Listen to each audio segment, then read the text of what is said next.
नमस्कार दोस्तों, क्या आपको पता है कि कश्मीर के पहलगाम में जिन 27 लोगों की हत्या आतंकियों ने कर दी थी, जिन 27 लोगों पर गोलियां बरसाकर बर्बरता से जिन्हें मौत की नींद सुला दिया था, उसमें एक सैयद आदिल हुसैन भी थे। क्या आपको पता है कि सैयद आदिल हुसैन शाह की हत्या आतंकियों ने इसलिए कर दी क्योंकि आदिल हुसैन आतंकियों की मुखालफत कर रहे थे, बेकसूर सैलानियों को मारे जाने का विरोध कर रहे थे, बेकसूर सैलानियों पर गोलियां बरसाने का विरोध कर रहे थे और आतंकियों से कह रहे थे इन्हें मत मारो, ये हमारे मेहमान हैं, ये कश्मीर घूमने आए हैं, इन पर गोलियां मत बरसाओ। नतीजा यह हुआ कि आतंकियों ने सैयद आदिल हुसैन को गोलियों का निशाना बनाकर मौत की नींद सुला दिया। कल देर रात से अब मैं जब वीडियो रिकॉर्ड कर रहा हूं तब तक यह लिस्ट लगातार वायरल हो रही है। यह उन लोगों की लिस्ट है जिसमें कश्मीर में मारे गए लोगों के नाम हैं, 26 लोगों के नाम, बाद में एक नाम और जुड़ा है। वो लोग जो देश के अलग अलग हिस्सों से सैलानी के तौर पर कश्मीर गए थे और आतंकियों की बर्बरता के शिकार हुए। इसी लिस्ट में नंबर 2 पर एक नाम है जिसका जिक्र न के बराबर हो रहा है। उस शख्स का नाम है सैयद आदिल हुसैन शाह, रहने वाले पहलगाम के, उसी पहलगाम के जहां आतंकियों ने हमला किया, उसी पहलगाम के जहां आतंकियों ने 27 लोगों को मौत की नींद सुला दिया। आदिल हुसैन रहने वाले अनंतनाग के थे।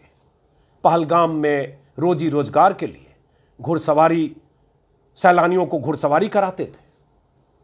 उस दिन भी आदिल हुसैन उसी मैदान में थे, पहलगाम के उस मैदान में जहां 2000 के आसपास सैलानी थे, अलग अलग दूर दूर बिखरे हुए।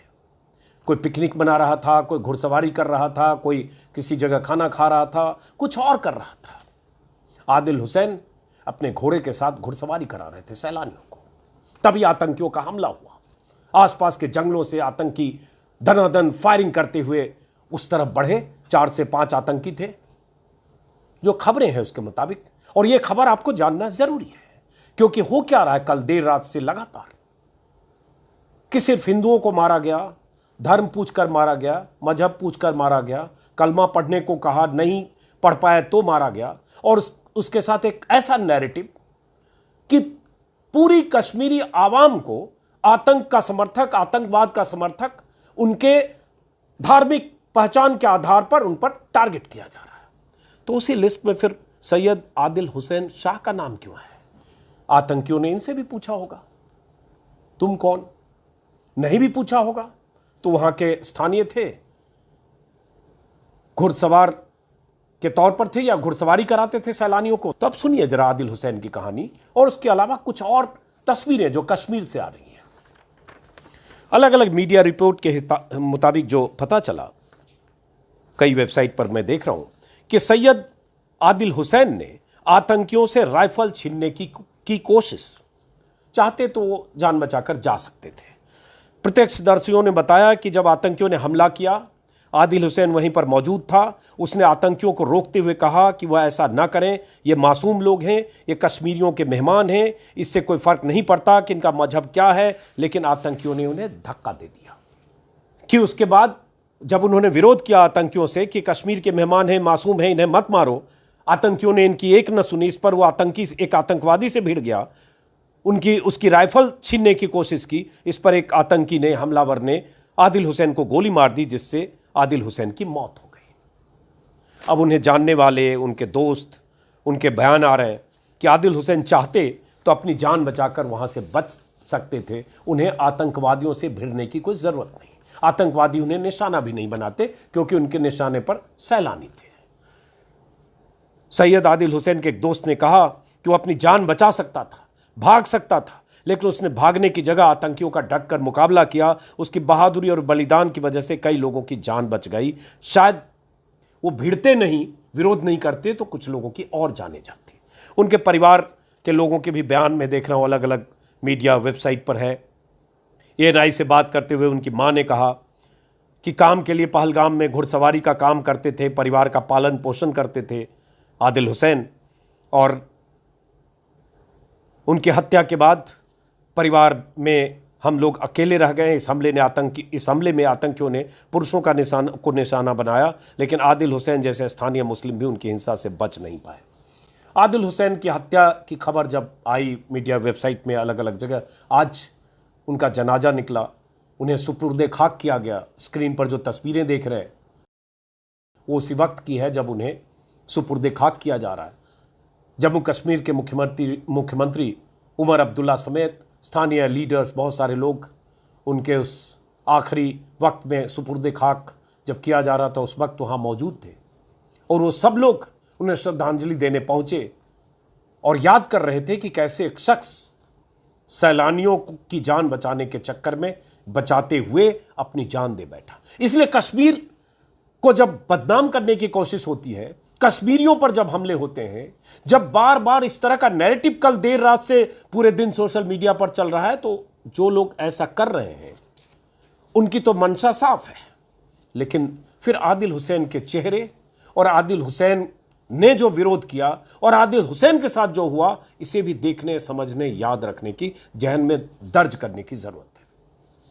यह भी पता चला कि आदिल हुसैन अनंतनाग के रहने वाले थे, पहलगाम मजदूरी करने गए थे। उनके किसी परिवार वाले ने बताया, जब हमने सैयद हुसैन शाह को फ़ोन किया, फ़ोन नहीं लगा, हमने थाने में जाकर शिकायत दर्ज कराई। घर आने के बाद हमें पूरी घटना की जानकारी मिली। उसी तरह से अलग अलग जगह जो रिपोर्ट है उसमें एक जगह ये है उनके परिवार वालों के हवाले से, उनके पिता सैयद हैदर शाह ने एएनआई को बताया कि हमने फ़ोन किया तो फ़ोन स्विच ऑफ था, बाद में 4:30 बजे फ़ोन ऑन हुआ, हम फ़ोन करते रहे, फ़ोन किसी ने नहीं उठाया, फिर थाने में गए, वहाँ एक रिपोर्ट लिखाई, फिर हम घर आए, बाद में पता चला हमला हो गया। हमारे लड़के ने जाकर देखा तो अस्पताल में था, लेकिन वो घर में सबसे बड़ा था, अकेला कमाने वाला था, अब उसकी जान चली गई, हम क्या करें, आतंकवादियों ने ऐसा क्यों किया, वो बेगुनाह था, क्यों मारा। इस तरह से बहुत सारे लोग आदिल हुसैन को जानने वाले, उन्हें याद करते हुए ये सवाल पूछ रहे हैं। और जाहिर है जिस परिवार में किसी की मौत होती है उस परिवार की मनोदशा की कल्पना आप कर सकते हैं अगर एक संवेदनशील इंसान की तरह सोचें। लेकिन जो लोग मारे गए उसमें आदिल हुसैन भी थे, सैयद आदिल हुसैन शाह। इसलिए मुझे लगा इनकी बात भी होनी चाहिए। बहुत ऐसी तस्वीरें भी कश्मीर से आ रही है जिसमें स्थानीय लोग, पहलगाम के लोग, आसपास के लोग, जो सैलानी वहां से लौट रहे थे, जो होशो हवास खो चुके थे उस भगदड़ के बाद, गोलीबारी के बाद, किसी के परिजन की हत्या के बाद, भाग दौड़ कर रहे थे, भागने की कोशिश कर रहे थे, जान बचा रहे थे, या फिर वहां से वापस लौट रहे थे, उन सब के लिए कैसे स्थानीय लोगों ने अपने घर के दरवाजे खोले, उन सब की मदद की। एक तस्वीर और आई है, एक कैब ड्राइवर हैं, हालांकि उस कैब ड्राइवर की कहानी से पहले एक खबर और आई मीडिया रिपोर्ट्स के हवाले से। ईटीवी भारत में खबर छपी कि स्थानीय कश्मीरी व्यापारी नजाकत अली ने सभी को सुरक्षित निकाला, एक परिवार को। ये परिवार चिरमिरी भरतपुर का ये परिवार घूमने गया था जम्मू कश्मीर, और छत्तीसगढ़ के ये रहने वाले थे। हालांकि इसमें जो परिवार था उसमें एक सदस्य बीजेपी की भाजपा पार्षद हैं,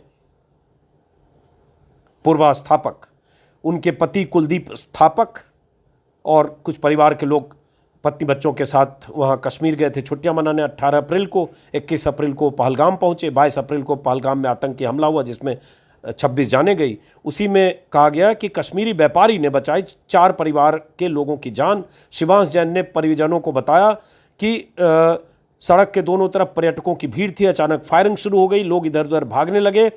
स्थानीय कश्मीरी व्यापारी नजाकत अली ने सभी को सुरक्षित निकाला।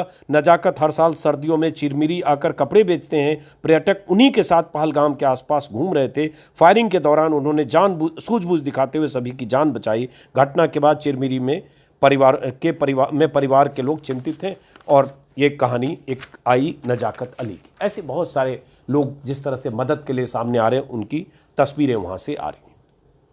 प्राइवेट हॉस्पिटल से लेकर डायलिसिस सेंटर, मस्जिदों के दरवाजे खोले गए, किसी ने किसी को अपने घर में रखा कि हमारा साझा घर है, हम आतंकियों ने जो किया उसे किसी सूरत में हम मंजूर नहीं करते, कबूल नहीं करते। और ये एक तरह से आतंकवाद का जो ये रूप है, ये हमला है, कश्मीरियों पर भी हमला है, हम पर हमला है। और इसलिए उन सब लोगों ने ऐसे जो सैलानी थे, जो परेशान हाल सैलानी थे, उनकी मदद भी की, उनका भरोसा जीतने की कोशिश की, उनके जख्मों पर मरहम लगाने की कोशिश की। उसी में एक वीडियो देखा मैंने, कैब ड्राइवर आदिल, महाराष्ट्र के एक परिवार को उन्होंने घर में पनाह दी और उन्होंने कहा, उनके वीडियो में जो बयान देख रहा हूँ ये द पुणे मिरर के हवाले से ट्विटर पर, एक्स पर वायरल हो रहा है, जिसमें उन्होंने कहा आतंकियों की गोलियों की सजा पूरा कश्मीर क्यों भुगते।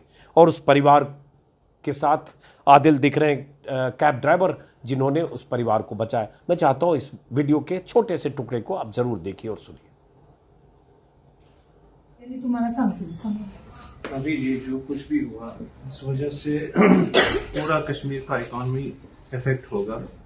माने स्ट्रीट वेंडर से लेके बड़े बड़े होटलियर्स तक सब पे इफेक्ट आएगा इसका। गलती एक ने करी, सजा सबको भुगतनी पड़ेगी। जबकि हम इस चीज को कोई सपोर्ट नहीं करते, हमें इस चीज का कोई ये नहीं है।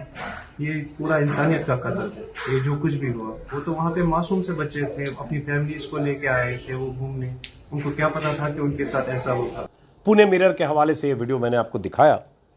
मकसद ये है कि जिन आतंकियों ने बर्बरता के साथ 27 लोगों की हत्याएं की है, उन आतंकियों के खिलाफ जितनी सख्त कार्रवाई हो, उसे जैसे भी दबोचा जाए, उन्हें जिस तरह से भी सरकार या सुरक्षा बल उनके साथ जिस तरह का भी सलूक करे, हम उसका इंतजार करेंगे। और उनके साथ ऐसा बर्ताव हो जब वो पकड़े जाएं, दबोचे जाएं, कि उनकी रूह कांप जाए और उन्हें वैसी सजा मिले कि आतंकियों को भी लगे कि अगर भारत में घुसकर अगर सैलानियों को बेकसूरों पर गोली बरसाएंगे तो उसका खामियाजा उन्हें किस कदर भुगतना पड़ेगा। लेकिन सवाल यह भी है साथ में, क्यों कश्मीरी लोग, वो लोग जो इस हत्या से, जो आतंकियों की इस बर्बरतापूर्ण कार्रवाई से दुखी हैं, रो रहे हैं, भावुक हैं, उन्हें लग रहा है कि यह जघन्य अपराध हुआ है, यह जघन्य बर्बरतापूर्ण कार्रवाई की मुखालफत कर रहे हैं।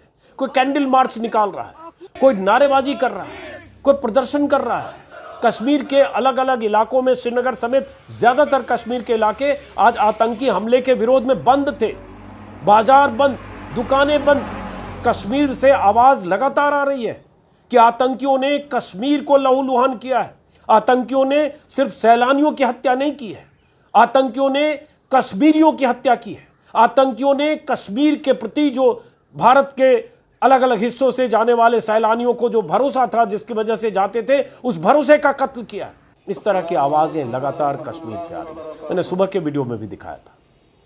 मस्जिद से भी अमन चैन की आवाजें और आतंकियों की मुखालफत की आवाजें आती रही। कश्मीर से बहुत सारी तस्वीरें आ रही हैं, कश्मीरी आवाम के बयान आ रहे हैं, चैनलों पर चल रहे हैं, रोते हुए लोग, बिलखते हुए कश्मीरी लोग जो कोस रहे उन आतंकियों को, और जो उन आतंकियों के लिए सख्त से सख्त सजा की मांग कर रहे हैं। जैसे ललन टॉप पे वीडियो देखा, अभिनव पांडे ने स्थानीय कश्मीरी से बात की। इनका वीडियो ललन टॉप के सौजन्य से मैं आपको दिखा रहा हूं। और ये सब इसलिए दिखा रहा हूं ताकि जब आपके जहन में यह पैवस्त करने की कोशिश हो कि आतंकियों का मजहब इस्लाम है, कश्मीरी इस्लाम है, इसलिए कश्मीरी और आतंकी एक हुए, या कश्मीरी आवाम भी उन आतंकियों की सरपरस्त है, या कश्मीरी आवाम भी आतंक परस्त है, इस तरह का नैरेटिव। क्योंकि ये इस खबर के साथ कि मजहब और धर्म पूछकर मारा, ये सच भी है, जितनी जानकारी मीडिया रिपोर्ट्स में है।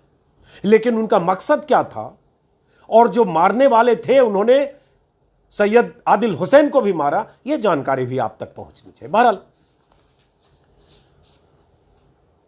विनय नरवाल की तस्वीर सुबह मैंने आपको दिखाई थी। विनय नरवाल जो लेफ्टिनेंट कोचीन में पोस्टेड थे, हरियाणा के करनाल के रहने वाले। 16 अप्रैल को उनकी शादी हुई थी, 19 अप्रैल को रिसेप्शन हुआ था, 21 अप्रैल को वो अपनी पत्नी के साथ हनीमून मनाने कश्मीर गए थे, और उसके बाद 22 तारीख को पहलगाम में थे।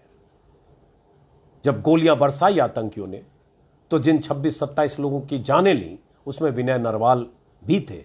तस्वीर आपने देखी होगी कि उनकी पत्नी 25-26 साल की एक लड़की, जिसकी शादी अभी 6 दिन पहले हुई थी, अपनी पति की लाश के पास जमीन पर बैठी हुई थी।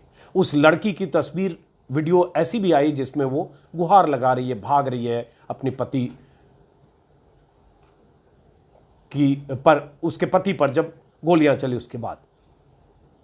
विनय और हिमांशी गए तो साथ थे, लेकिन अब विनय की लाश ताबूत में बंद होकर आई है। और ऐसी लाश, ऐसे ताबूत देश के अलग अलग हिस्सों में पहुंचे हैं। उन सैलानियों के जिस्म, बेजान जिस्म उन ताबूतों में बंद होकर, जिन्हें आतंकियों ने यूं बर्बरता का शिकार बनाया। फिलहाल इस वीडियो को यहीं खत्म करते हैं, याद करते हुए कि मारे जाने वालों की लिस्ट में सैयद आदिल हुसैन शाह भी।